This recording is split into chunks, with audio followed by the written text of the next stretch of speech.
This is Alice Carver.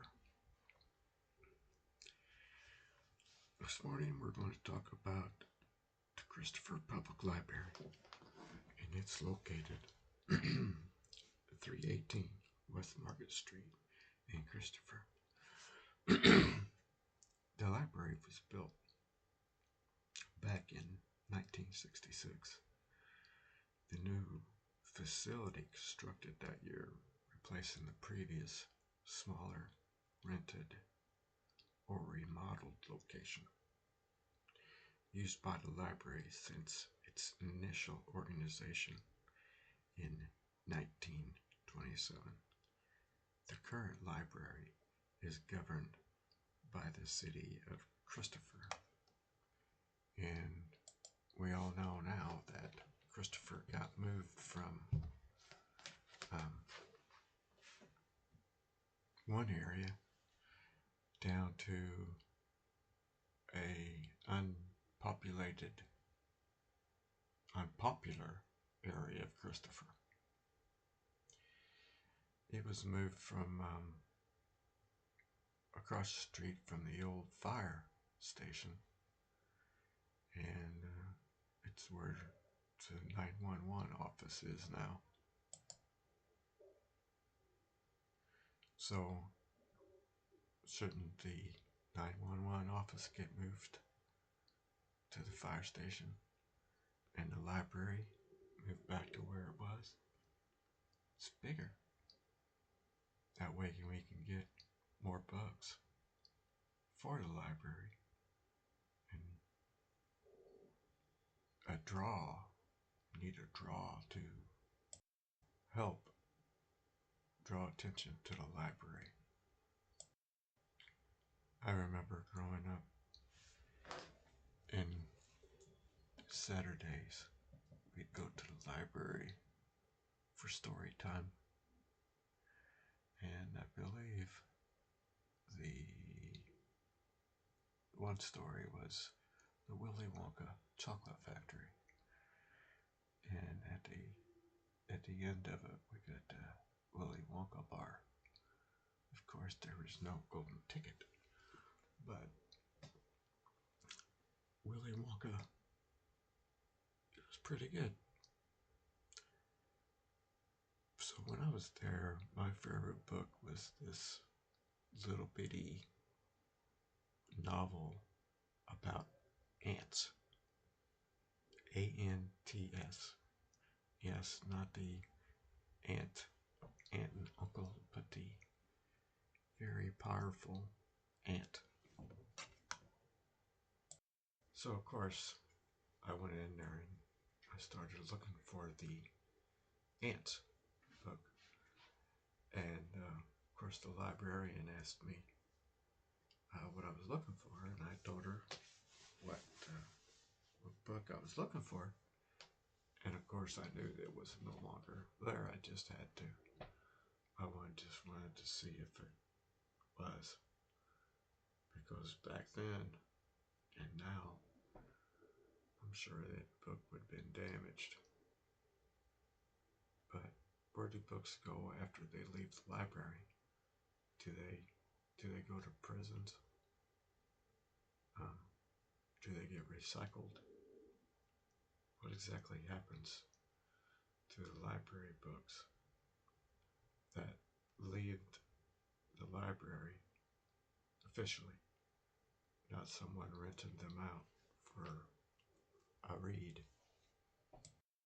Well, I just so happened to find that what happens to the library, what happens to the books when they leave the library.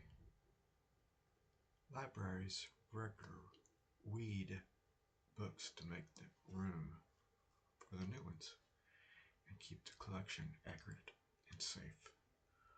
Books are removed based on condition, age, accuracy, and whether people check them out.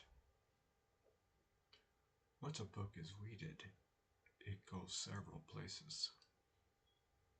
One, sold in Friends of the Library book sales, or sold in the library. Most libraries send unable withdrawal books to their friends group to raise money for programs. The second one is donated to organizations. Some books go to local charities, schools, shelters, community groups.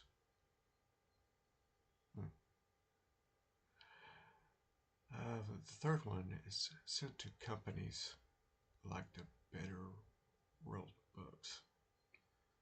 These companies resell books and return a portion of the profits to the library.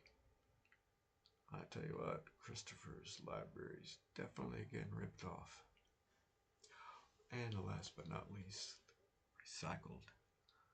Books that are too damaged or outdated, dangerously outdated, with old medical or tax guides. Well, that makes more sense. Those are recycled, so misinformation doesn't count. So what about the news? The news is damaged and dangerously outdated. Do we recycle the news? Because you know they don't put out everything that's going on. So, when books get a second life as the art or craft material, some libraries turn withdrawal books into giant dominoes, sculptures, or reading nooks. Hollowed out secret compartment. Ooh, folded page art. Floating bookshelves. Yeah, those are really good for outdated library library books. Medical, especially the tax guides. Even now, you can take the cat tax guides because they're not right. So when books have historical value, libraries don't throw away any books just because they are old. If a book has a historical significance, it may be moved to a local historian room, which are none in Christopher. They are transferred to an archives, sent to a library better suited to preserve it. Public libraries focus on current, accurate, usable material. When the books continue their journey through sharing, some books ends up little free libraries, community book swaps, donation boxes, personal collections. Was that library, or not library, but the book book clubs. So, do you guys have any interest in the library anymore? I know it's moved a couple times, but in the smaller, seems like you can't turn around in there when you walk in.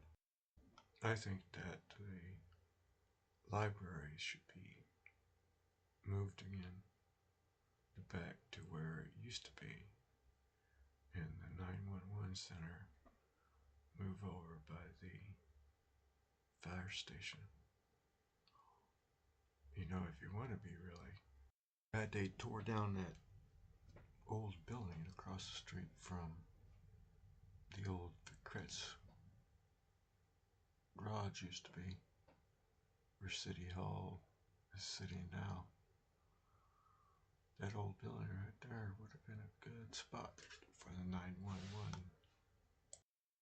And then they didn't have to move the library all the way down to the end of town where it's mostly dead.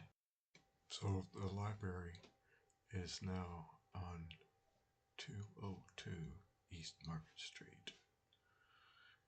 Phone number is 618-724-7534, and you can always fax them at 618-724-6310, and email them at christopherlibrary@gmail.com. And their hours are from 12 to 6 Monday through Friday, and closed on Saturday and Sunday.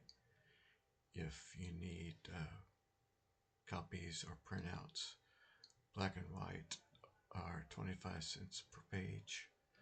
Color is 50. If you need to send or receive a fax, it is $1 per page. The non-library card holders is $5 for each computer use and $5 for each Wi-Fi use. So that is the Christopher Library. And let me know what's the next thing you'd like me to cover. This is Sal Escarver, and I will talk to you next time.